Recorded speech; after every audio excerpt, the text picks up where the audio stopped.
అది యాక్చువల్‌గా ఏంటంటే, ఇప్పుడిప్పుడు ఒక్కొక్క పునాది పెంచుకునే ఉద్దేశంలో వాళ్ళున్నారండి. పార్టీ తరపున. జనసేన ఏంటంటే, కేవలం ఆంధ్రప్రదేశ్‌కే పరిమితమైంది. పార్టీ స్థాపించినయితే తెలంగాణలో ఉన్నప్పుడు కూడా పెట్టారు. కానీ ఏంటంటే, యాక్టివ్‌గా లేకపోవడానికి కారణం ఏంటంటే, సరైన ఆదరణ లేకపోవటం. ఆదరణ ఎందుకు లేదు అంటే, అక్కడ ఆల్రెడీ బలంగా ఒక బీఆర్ఎస్ పార్టీ ఉంది. అలాగే కాంగ్రెస్ పార్టీ బలంగానే ఉంది. అలాగే బీజేపీ కూడా బలంగానే ఉంది. ఆ 3 పార్టీల మధ్యలో ఎవరొకరు సపోర్ట్‌తో నిలబడదామన్న ఉద్దేశంతో జనసేన అలాగా స్తబ్దతగా ఉంది. అదే సమయంలో వాళ్ళు ఏంటంటే ఆంధ్రప్రదేశ్లో ఎక్కువ కాన్సన్ట్రేట్ చేశారు. కూటమి ప్రభుత్వం చంద్రబాబు నాయుడు గారి సలహా ప్రకారం వాళ్ళు ఎక్కువ కాన్సన్ట్రేట్ చేసి ఇక్కడ కొంచెం తగ్గారు.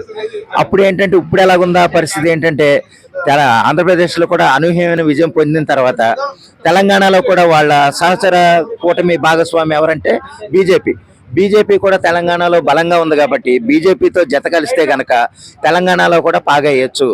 ఆ విధంగా మనకు ఉపయోగం ఉంటుంది అన్న ఉద్దేశంతో వాళ్ళు బీజేపీ అన్నారు కాబట్టి చిన్న క్వశ్చన్. బీజేపీలో ప్రజెంట్ స్టేట్ లో ఉన్న స్టేట్ లీడర్ ఎవరైతే ఉన్నారో ఆయన జనసేన సపోర్ట్ మాకు వద్దు, మా క్యాడర్ తెలంగాణ బీజేపీకి జనసేనతో కలిపి వెళ్ళడం మాకు ఇష్టం లేదు అంటున్నారు. సో ఆయన అన్న మాటలకే పవన్ కళ్యాణ్ గారు స్టేట్ వైజ్ ఎవరైనా సరే నిజాయితీగా పనిచేసే మనుషులు ఎవరైనా సరే వచ్చి పోటీ చేయొచ్చు మున్సిపల్ ఎలక్షన్స్ లో ప్రకటించారు. సో దాని గురించి అది ఎలాగంటేనండి, వాళ్ళు ఇక్కడ లోకల్ నాయకులు ఎంత ఎలాగనుకున్నా సరే జనసేన అధినాయకుడు పవన్ కళ్యాణ్ గారికి సపోర్ట్ కేంద్రం నుంచి ఉందండి.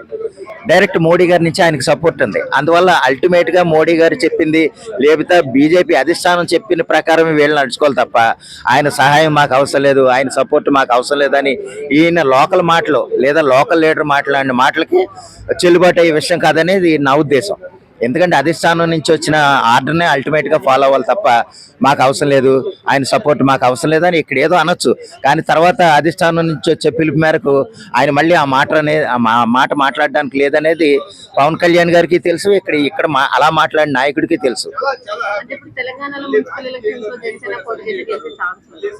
కొన్ని సీట్లు గెలిచే ఛాన్స్ ఉందండి. ఎందుకంటే ఏదైనా మనకి రాజకీయం అనేది ఒక ఇల్లు లాంటిది. ఆ ఇంటికి 4-5 గుమ్మాలు ఉంటే ఎలాగైనా సరే రాజకీయాల్లోకి రావాలనుకునే వాళ్ళకి ఒక్కొక్క గుమ్మాన్ని వాడుకుంటారు, అంటే ఒక్కొక్క పార్టీని వాడుకుంటారు. ఆ విధంగా తెలంగాణలో జనసేన పార్టీ తరపు ఇప్పుడు సపోజ్ ఒక నాయకుడు ఉన్నాడు, ఆయన కాంగ్రెస్ తరఫున వెళ్దాం అనుకుంటాడు. కానీ కాంగ్రెస్ ఆల్రెడీ బలంగా ఉన్నప్పుడు వేరే దారి ఎత్తుకుంటారు.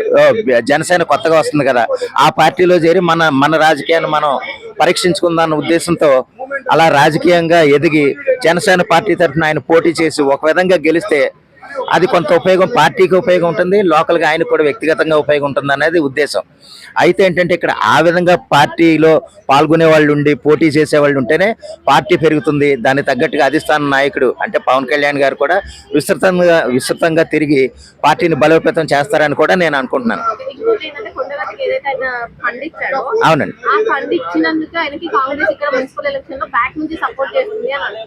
అవునండి. యాక్చువల్గా కొండగట్టుకి సపోర్ట్ చేసినప్పుడు 33 కోట్లు 34 కోట్లు ఇచ్చినప్పుడు కొంతమంది వ్యతిరేకించారు. అదేలాగంటే నీకు 33 కోట్లు తెలంగాణ రాష్ట్రానికి ఎందుకు ఇచ్చావు, వాళ్ళ ప్రభుత్వం లేదా ఆంధ్రప్రదేశ్ ప్రభుత్వం నుంచి మీరు ఎందుకు ఇచ్చారని కొంతమంది అడిగారు. అయితే యాక్చువల్గా ఏంటంటే అదే ఒక తిరుమల తిరుపతి దేవస్థానం నుంచి వచ్చిన ఫండ్ని తీసుకుని యాక్చువల్గా ఆ సమయంలో నేను చెప్పింది ఏంటంటే తిరుమల తిరుపతి దేవస్థానం అనేది కేవలం ఆంధ్రప్రదేశ్ భక్తులు వస్తేనే నడిచింది కాదు. తెలంగాణ నుంచి వచ్చిన భక్తులు ఉన్నారు, ఇతర రాష్ట్రాల నుంచి వచ్చిన భక్తులు కూడా ఉన్నారు. తెలంగాణలో నుంచి వచ్చిన భక్తులు ఉన్నప్పుడు టీటీడీ అనేది ఎక్కడైనా పెట్టుబడి పెట్టగలదు. అక్కడ తెలంగాణలోనే ఎందుకు పెట్టావు, ఆంధ్రప్రదేశ్ రాష్ట్రానికి చెందిన దేవాలయం కదా అని అనుకోవడానికి మనం తప్పది. ఎందుకంటే టీటీడీ అనేది తెలంగాణలోనూ అభివృద్ధి చెందాలి.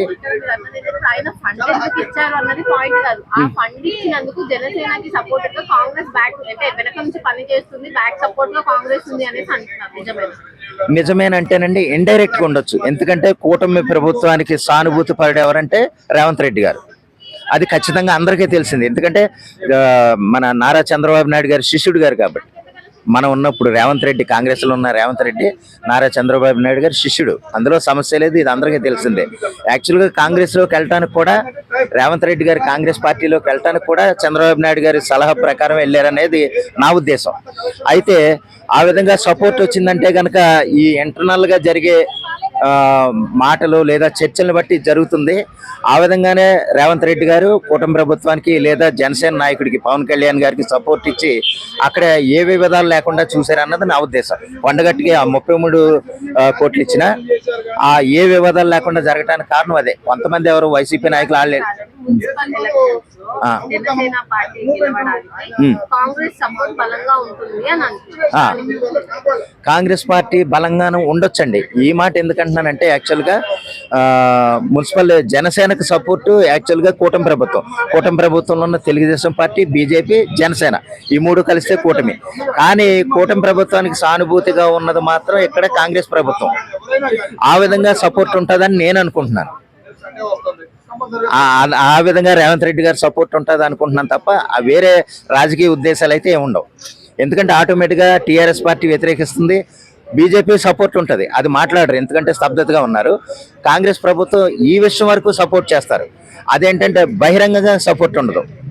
ఆ విషయం అయితే బహిరంగంగా ఉండదు, కానీ ఇండైరెక్ట్గా మాత్రం ఏ ఇబ్బంది లేకుండా చూసుకుంటారు అనేది మాత్రం నా అభిప్రాయం.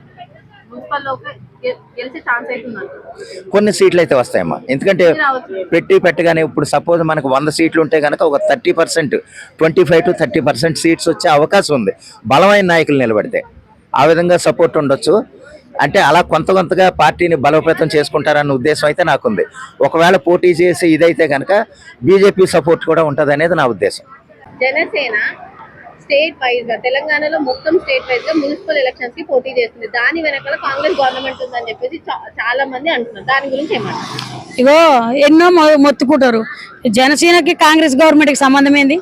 గవర్నమెంట్ ఏమో జనసేన ఇంతకు ముందు ఇది ఎంతైనా కాంగ్రెస్ ఇక్కడ వచ్చిందా? రేవంత్ రెడ్డి పవర్ తోటి కాంగ్రెస్ వచ్చింది. అంటే ఆయన మున్సిపల్ లో పోటీ చేయడానికి గవర్నమెంట్ సపోర్ట్ చేస్తుంది. ఇంకోటి ఏంటంటే మొన్న కొండగట్టికి 33 కోట్లు ఫండ్ ఇచ్చినాడు. సో దాన్ని సింపతిగా తీసుకొని గవర్నమెంట్ సపోర్ట్ చేస్తుందని అంటున్నారు. దాని గురించి ఇక ప్రజలు ఎన్నో అనుకుంటారు, పనికి మాలిన వాళ్ళంతా పని లేని వాళ్ళంతా టైం పాస్ చేసిన వాళ్ళంతా. కానీ దేవుడికి పెట్టుకుంటూ ఆయన నమ్మిన భక్తుడు పెట్టుకున్నాడు. దానికి దీనికి సంబంధం లేదు కదమ్మా. Janasena Telangana wise municipal elections లో పోటీ చేస్తే గెలుస్తుంది అంటారా? గెలుస్తుందంటే ఎవరు సత్తాలు చూపించుకుంటారు. గెలుస్తుందంటే మేము కాంగ్రెస్ వాళ్ళ మేమే గెలుస్తామంటాం. ఇప్పుడైతే కాంగ్రెసే గెలుస్తుంది. ఎందుకంటే మొన్న సర్పంచ్ ఎలక్షన్ చూసారు, జూబ్లీస్ నవీన్ అన్న ఎలక్షన్ చూసారు. ఇంకా మీకు గెలుస్తుందా అంటే ఇక ఎవరో ప్రతి ఒక్కరికి అర్హత ఉంటుంది పోటీ చేసేది. ప్రతి ఒక్కరు పోటీ చేసుకుంటారు. ఎవరు సత్తాలు చూపించుకుంటాం. జనసేనకి మున్సిపల్ నుంచి వచ్చే అంటే ఇప్పుడు ప్రజల్లో ఇది వస్తుంది అంటారా? లేకపోతే కాంగ్రెస్ గవర్నమెంట్ అంటే కొంతమంది రిపోర్టర్స్ కానీ కొంతమంది పబ్లిక్ గానీ ఏమంటున్నారంటే ఏదైతే జనసేన బీజేపీ టెంపుల్ కి ఫండ్ ఇచ్చిందో ఆ ఫండ్ కోసము కాంగ్రెస్ గవర్నమెంట్ దానికి సపోర్ట్ చేయడానికి అంగీకారంగా ఉంది అని అంటున్నారు. దేవుడికి ఫండ్ ఇచ్చిన దానికన్నా గవర్నమెంట్ కి ఇక్కడ పోటీ చేసిన దానికి సంబంధం ఏంది? చిన్న ఎగ్జాంపుల్, అక్కడ దేవుడికి ఫండ్ ఇచ్చిండు అతను, దానికి దీనికి సంబంధం ఏముంది? మనం తెలంగాణలో ఉన్నాం, తిరుపతి మనం ఇది ఏమైనా మొక్కుకుంటే పోయి ఉండిలు పైసలు వేసి వస్తాం. దానికి మనకి సంబంధం ఏం చెప్పండి? అంటే రేవంత్ అన్నతో కలిసి పోటీ చేయాలన్న ఉద్దేశంతో పవన్ కళ్యాణ్ ఉన్నారని అంటున్నారు. ఇక ఎవరో ఏమనుకుంటారు కదా, వాళ్ళిద్దరు అండర్స్టాండ్ అవే ఎట్లా చెప్తారు?